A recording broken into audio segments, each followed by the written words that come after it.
Pois é, viu, Gernan? Novamente, boa tarde para você. Uma importante operação que foi deflagrada pela Polícia Civil de Pernambuco para combater os assaltos a ônibus. Só para você ter uma noção, agora em agosto, a polícia estava investigando cerca de 20 assaltos que aconteceram no município de Olinda, né? Aqui ao lado, na região metropolitana. E essas pessoas que foram presas costumavam agir sempre no mesmo local. Então, se você costuma pegar o ônibus para ir para Olinda, passando ali por um shopping no bairro de Santo Amaro, no Recife, passando pelo Memorial Arcoverde, ali aquela entrada de Olinda, pronto. Esses coletivos eram os preferidos desse grupo criminoso. Eles entravam, eles tinham preferência também por celulares, são pessoas em situação de rua que roubavam esses celulares e já tinham o endereço certo. Eles trocavam os aparelhos por drogas. E aí tem uma informação interessante para a gente passar, é que eles tinham uma espécie de lista. Celular de uma determinada marca, X quantidade de drogas. Quem vai apresentar detalhes para a gente é a delegada Euricélia Nogueira. Doutora, boa tarde para a senhora. Obrigado por conversar com a gente. Chama muita atenção porque mexe com a vida de muita gente que depende do transporte público. Como é que esse pessoal agia e praticamente sempre no mesmo local, é isso? Sempre ali no entorno do memorial, nas proximidades da comunidade Ponte Preta, que era o local onde eles iam para fazer a troca, né, dos objetos subtraídos pela droga.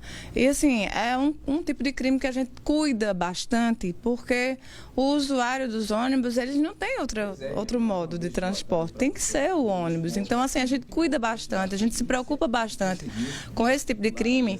E aí, ao verificar, né, que houve um aumento ali naquele entorno, na cidade de Olinda, nós partimos para a investigação, buscando as imagens que tem dentro dos ônibus. Todos os ônibus, ele conta com um circuito interno de segurança que grava o que há ali dentro. Então, partindo disso aí, nós identificamos esses assaltantes, chamamos as vítimas e os motoristas, fizeram a identificação, o reconhecimento. Muitos desses elementos, muitas dessas pessoas que cometiam esses crimes foram também identificados, levados para a delegacia. Ao verem as imagens, se reconheciam, confessavam a prática delitiva e alegavam que era para manutenção do vício, que precisava sustentar o vício, que é usuário de droga, morador de rua, que não tinha outra fonte, o que não justifica. Agora chama a atenção essa listagem, digamos assim, que eles tinham. Celular de determinada marca valia mais, eles conseguiam mais drogas. Se fosse uma marca mais baratinha, a quantidade era menor também? A informação que eles passaram nessa confissão é de que marca tal é mais valorizado, que tem marca que eles não querem porque é difícil de destravar, né? A quantidade de droga por certa marca é maior ou menor.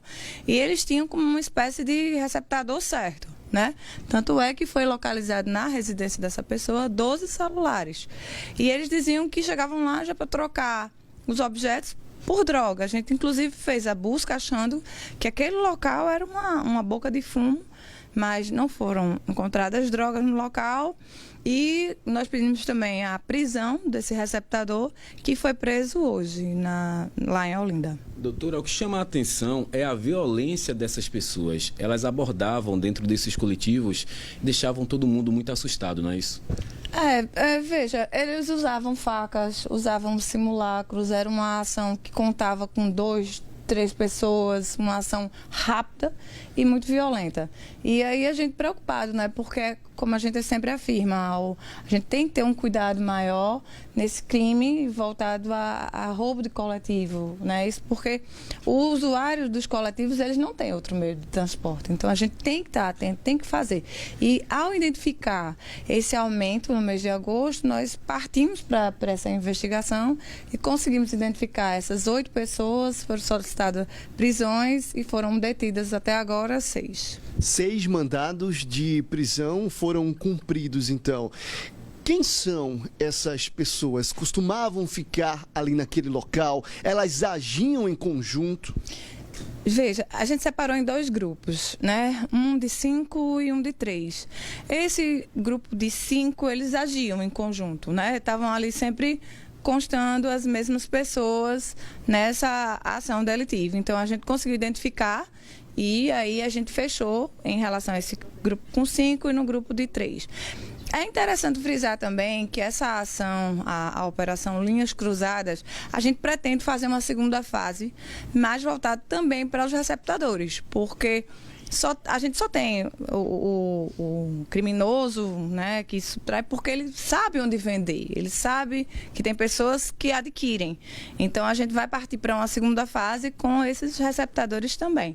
Por enquanto, a gente deu, né, uma aquecida para ver se a gente reduzia o número de assaltos, que eu acredito que vai reduzir com a captura e a prisão dessas pessoas que estavam envolvidas principalmente ali, naquele entorno. Essa pronta resposta para esse momento, né? Inclusive, adicionando uma informação aqui, Gernan, à conversa, você vai lembrar, porque anteontem a gente estava neste mesmo local conversando com a delegada Euricélia Nogueira, de uma dupla de amigos ali em Olinda, no bairro do Amparo, né, no centro histórico. Essa dupla foi assaltada, inclusive uma das vítimas ficou bastante ferida, com suspeita aí de traumatismo craniano. Vocês estão acompanhando as imagens no ar.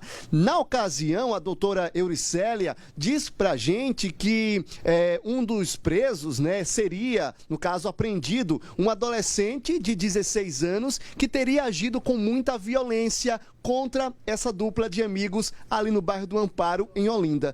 Doutora, eu lembro que a senhora falou anteontem pra gente que esse adolescente apreendido, ele já era investigado também por assalto a ônibus. E aí eu faço essa pergunta, esse adolescente tem alguma ligação com esse grupo que foi desarticulado hoje pela sua delegacia? Sim, ele era um dos alvos, né? A gente antecipou a prisão dele porque a ação que ele cometeu foi bastante violenta, então havia uma necessidade enorme de capturá-lo, de apreendê-lo. Ele fazia parte, sim, de um dos grupos, né, que cometiam esses assaltos ali, próximo de um shopping, do Memorial, às vezes na Praça do Carmo também. Ele era um dos integrantes e a gente já estava investigando ele.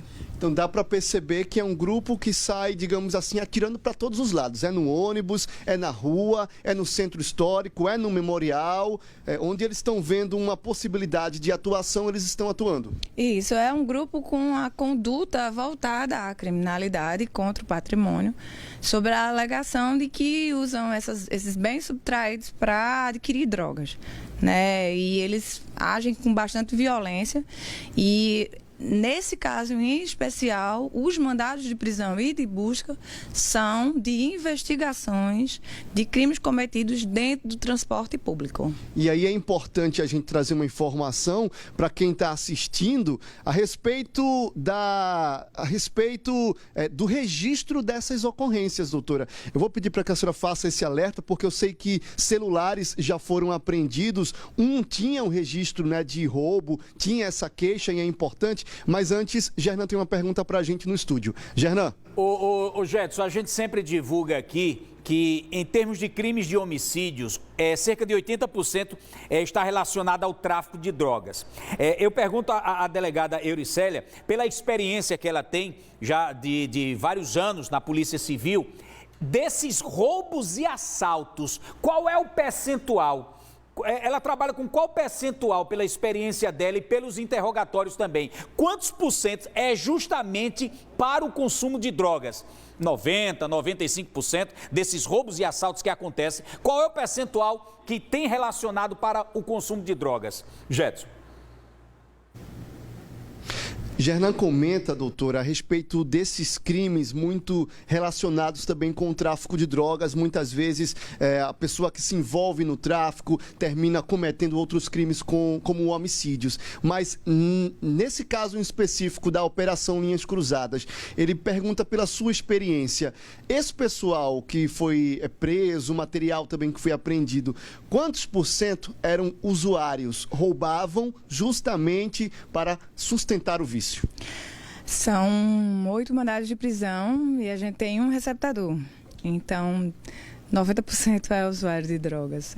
Acredito que o receptador não seja usuário de drogas, mas todos os demais são usuários de drogas e alegam que cometem esse tipo de crime né, ou crimes contra o patrimônio, visando subtrair bens para que trocar por pedras de crack, por maconha e fazer uso ali mesmo. Como são moradores de rua ali, eles ficam ali naquele memorial e ali mesmo eles usavam drogas. Às vezes cometiam mais outros assaltos no mesmo dia, ia novamente na boca de fumo, trocava novamente por droga, fazia uso da droga. A gente chegou a identificar 2 assaltos cometidos pelo mesmo grupo no mesmo dia. Sempre ali naquela localidade, ou seja, eles subtraíam um objeto que o trabalhador muitas vezes levou um ano inteiro para pagar, um celular até um pouco melhor, trocavam por 1, 2, 3 pedras de crack, não sabiam nem exatamente o valor daquele aparelho, principalmente o valor para a vítima. E aí a gente reputa muito reprovável a conduta desses receptadores também. Tanto é que eu pretendo fazer a segunda fase voltada para os receptadores, porque eles fomentam esse tipo de crime, né? Eles fomentam. A Polícia Civil vem empreendendo esforços nesse sentido também, de chegar nos receptadores. E nesse caso dessa investigação, eu coloquei ele na associação criminosa pelos outros crimes, se responsabilizando também pelos assaltos, já que ele adquire os bens que são subtraídos nessas ações violentas. Antes de devolver aqui rapidamente para a Gernan, é importante a denúncia. A vítima precisa registrar um boletim de ocorrência e informar a polícia do roubo desses celulares. Sim, a gente só pode fazer uma análise do que está acontecendo a partir do boletim de ocorrência. É esse boletim de ocorrência que nos fornece informações. As vítimas descem, vão na delegacia, descrevem os autores, quantos autores, quais os instrumentos, quais eram as roupas, o que disseram, se estavam com mulher, se estavam com menor, se tinham tornozeleira. Todas essas informações, ela vai para o nosso banco de dados, para o nosso banco de dados das investigações. E é a partir disso que a gente consegue identificar essas pessoas. A gente viu, por exemplo, nessa investigação, que era um grupo que agia ali nas proximidades do shopping do memorial. Então, a gente com certeza é o mesmo grupo. E aí fomos nas imagens e a gente viu que era o mesmo grupo, que às vezes mudavam, 2, 3, 4, um homem e uma mulher. E aí a gente conseguiu identificar. A gente fez a instauração de 20 inquéritos, né? Vários desses eu concluí, solicitando as prisões. Pretendo concluir todos eles, né, e mandar para a Justiça. Doutora, muito obrigado pelas informações, parabéns aí pelo trabalho da polícia, importante o registro e como a delegada falou, o trabalho não acaba aí não, ela pretende deflagrar então uma outra operação, uma segunda fase, quem sabe, dessa operação. Gernan.